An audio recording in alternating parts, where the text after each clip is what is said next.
Assalamualaikum warahmatullahi wabarakatuh. Ya, pemirsa UIN TV kembali lagi pada kajian Ramadan kali ini bersama saya Rizka Mutia, dan di samping saya sudah ada pemateri kita, yakni Ibu Dr. Nikmatullah MA. Beliau adalah Ketua PSGA atau Pusat Studi Gender dan Anak UIN Mataram, sekaligus Ketua UIN Care UIN Mataram. Nah, dalam kajian kali ini kita akan sama-sama menyimak terkait dengan bagaimana pembahasan tentang gender dan perlindungan anak dalam perspektif ibadah puasa. Ya, Ibu, kira-kira bisa kita mulai dengan sedikit ya pembahasan tentang bagaimana ya perspektif Islam dalam membangun keluarga yang sakinah ya, bagaimana peran kepala keluarga, mungkin istri dan juga anak ya, terutama dalam kondisi bulan Ramadan yang seperti ini. Ya, terima kasih Mbak Mutia. Kalau kita berbicara tentang keluarga ya, jadi kita melihat kepada spirit Islam ya, bahwa perkawinan itu adalah pondasi utama ya dalam kehidupan Muslim ya. Nah, ini kalau memang kita melihat dari di banyak ayat ya, dikatakan bahwa perkawinan itu tujuannya itu adalah untuk menciptakan keluarga sakinah, mawaddah, warahmah gitu. Nah, ini seringkali terutama biasanya di undangan ya, kalau kita dapat undangan biasanya pasti ada ya, selamat menempuh hidup baru, semoga menjadi keluarga yang sakinah, mawaddah, warahmah gitu. Ya. Ya. Nah, sakinah itu apa sih gitu ya? Sakinah, mawaddah, warahmah itu apa sih gitu. Nah, saya mengutip perkataan Pak Quraish Shihab ya, salah seorang ulama Indonesia yang terkemuka gitu. Beliau mengatakan bahwa konsep sakinah, mawaddah, warahmah itu adalah konsep cinta, kasih sayang gitu ya, antara suami dan istri gitu. Nah, cinta dan kasih sayang inilah yang mendasari kebahagiaan di dalam rumah tangga gitu. Jadi kalau memang kita melihat sekarang bahwa ya banyak sekali yang konflik ya di dalam rumah tangga, ini kan menjadi persoalan juga ya, di dalam keluarga gitu. Nah, untuk itu sebenarnya kalau memang kita ngelihat ya, untuk menciptakan keluarga itu juga tidak mudah ya. Karena apapun yang saya sampaikan tadi, persoalan-persoalan ya di dalam keseharian ya, karena interaksi antara suami istri pasti ada pasti ada masalah gitu ya. Masalah itu tidak selalu terselesaikan dengan baik. Nah, itulah yang kemudian ya di dalam Al-Qur'an itu juga disebutkan bagaimana pasangan itu memperlakukan pasangannya dengan baik berdasarkan muasyarah bil ma'ruf gitu ya. Jadi bagaimana yang laki-laki memperlakukan atau suami memperlakukan istrinya dengan baik. Dan pada prinsip yang lain gitu ya, saya mengutip bagaimana kemudian konsep mubadalah gitu ya, yang memang ini salah satu penggawanya itu adalah Kiai Fakihuddin Abdul Qadir gitu ya. Beliau mengatakan bahwa bagaimana relasi antara suami istri itu harus berdasarkan pada konsep kesalingan ya, saling membantu ya, saling menghargai, saling toleransi ya, yang saling bekerja sama itu penting di dalam menciptakan keluarga yang sakinah. Gitu. Ya, baik Ibu. Kalau tadi konsep idealnya sebetulnya itu sudah dijabarkan dalam Al-Quran ya Bu ya, dalam berbagai macam konsepnya tadi. Nah, kira-kira praktik baik yang bisa kita teladani dari tindakan-tindakan Nabi Muhammad SAW ketika beliau membangun keluarga itu seperti apa Bu, yang mungkin bisa kita sama-sama pelajari gitu. Iya. Saya ingat ya, yang dulu sempat populer ya, lagu Aisyah ya, Oh, gitu ya. ya, lagu Aisyah. Itu bagaimana sebenarnya romantisme Nabi gitu ya terhadap para istrinya gitu. Nah, Aisyah waktu itu kan masih kecil ya, diceritakan bahwa usia beliau juga cukup terpaut sangat jauh gitu ya, sehingga Nabi bukan Aisyah yang kemudian harus menyesuaikan dengan Nabi yang usianya sudah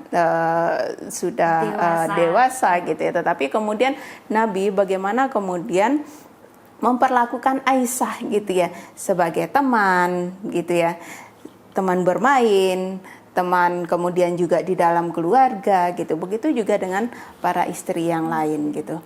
Jadi para istri Nabi itu tidak hanya mereka berkutat di rumah ya. Ya kalau memang kita sering mendengar, wah perempuan itu kodratnya itu di dapur gitu ya, di dapur, sumur dan kasur gitu ya.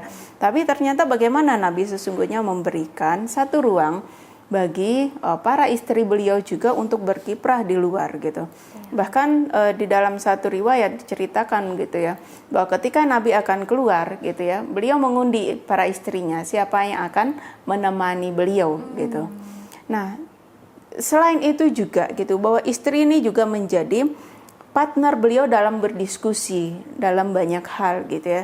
Tidak hanya persoalan keluarga tetapi juga persoalan keumatan gitu ya, persoalan-persoalan yang dihadapi oleh umat Islam pada saat itu gitu.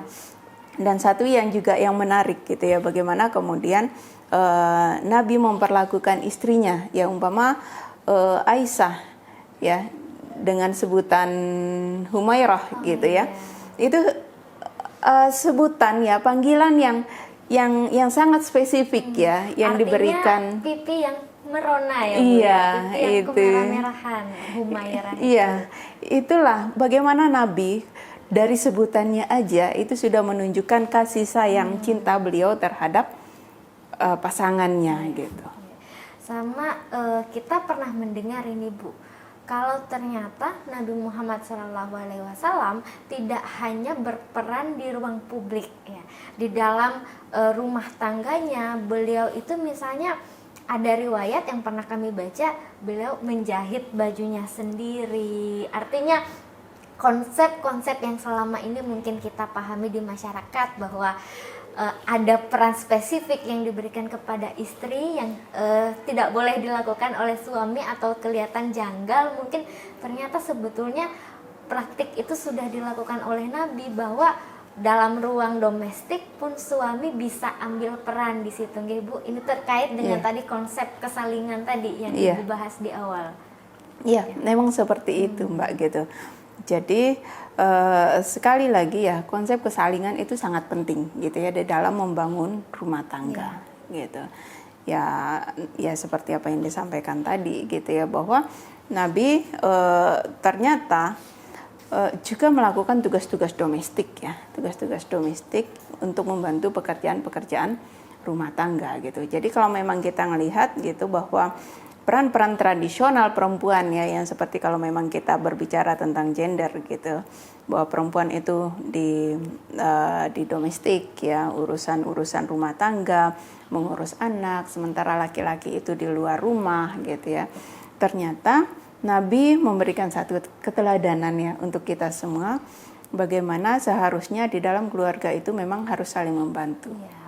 Itu. Oke.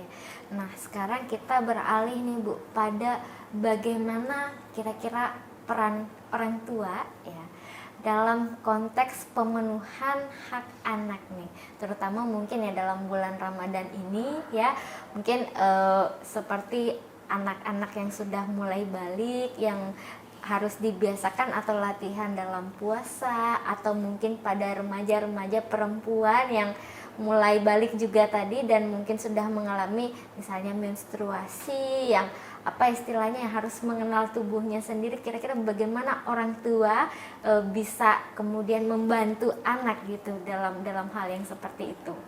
Ya, pertanyaan yang sangat baik Mbak gitu loh. Nah kalau memang kita ngelihat dalam konteks saat ini ya, memang susah menjadi orang tua gitu ya. Karena apa gitu, orang tua sekarang itu dengan tuntutan ekonomi saat ini gitu ya, kita tidak bisa menafikan bagaimana kemudian waktu untuk keluarga juga sangat terbatas ya, termasuk itu juga waktu untuk bercengkrama, bermain dengan anak-anak gitu. Kalau umpama kita ngelihat ya, jam anak sekarang itu, anak saya pulang sekolah itu biasanya 2:30 ya. Sore ya Bu? Sore ya? gitu, 2:30 sore kita juga udah capek gitu ya, sehingga waktu untuk bermain bersama, bercengkrama, apalagi kemudian dengan adanya HP saat ini itu juga anak-anak di rumah, orang tua juga masing-masing sibuk gitu ya dengan HP masing-masing gitu. Jadi itu yang membuat ada kesenjangan ya antara orang tua dan anak pada konteks saat ini gitu ya. Nah, apa yang bisa dilakukan ya? Yang pertama bagi saya itu harus membangun komunikasi ya yang baik dengan anak gitu. Itu sangat penting karena bagaimanapun komunikasi yang dibangun oleh orang tua ke anak itu akan menjalin keakraban ya antara keduanya gitu ya. Antara orang tua dan dengan anak. Ya. Kemudian yang selanjutnya juga ya, selain ada komunikasi, kita juga harus melihat ya bagaimana kebutuhan anak saat ini gitu ya. Dengan adanya sekarang ya yang saya sampaikan tadi ya, teknologi yang berkembang saat ini sangat pesat ya. Jadi ketika anak-anak diberikan ruangan atau fasilitas ya untuk menggunakan gadget ya, kemudian dia main sendiri, orang tua juga harus memonitoring apa yang dilakukan oleh anak-anak gitu. Mereka mungkin main game, saya main game katanya, benar nggak itu main game kan begitu gitu ya. Kita juga harus tahu gitu ya, apalagi anak-anak saat ini anak-anak SD gitu ya, bahkan mungkin prasekolah pun itu anak-anak itu sudah dikenalkan ya. Dengan gadget gitu. Nah, ini menjadi persoalan yang sangat besar ya untuk kita saat ini di dalam mendidik anak gitu ya. Jadi anak-anak itu tidak hanya dididik oleh orang tua, tetapi bagaimana informasi dari luar gitu. Isu-isu dari luar itu juga masuk gitu ya. Ke dalam rumah kita gitu ya, bahkan bukannya dalam rumah, di dalam genggaman gitu ya, di dalam genggaman kita gitu. Jadi ada HP, kemudian dari HP itu semuanya bisa kita dapatkan info apapun yang kita cari gitu ya. Dan itu tidak hanya satu hal yang baik gitu ya, tetapi juga ada dampak negatifnya ya, seperti yang saya sampaikan tadi, umpama juga pernah pornografi itu juga sangat banyak ya, apalagi sekarang katanya di game-games itu juga ternyata banyak diselipkan gitu ya, ada kayak iklan-iklan tetapi itu iklan-iklan yang porno gitu. Nah inilah yang kemudian kita hadapi saat ini gitu ya, tantangan itu gitu. Nah sehingga apa ya, kita sebagai orang tua mungkin yang harus menyesuaikan gitu ya. Kita juga harus belajar dengan kondisi anak saat ini gitu ya. Ketika anak-anak main HP ya kita juga belajar gitu ya, bagaimana cara pakai HP yang baik gitu. Gitu Mbak. Iya, baik.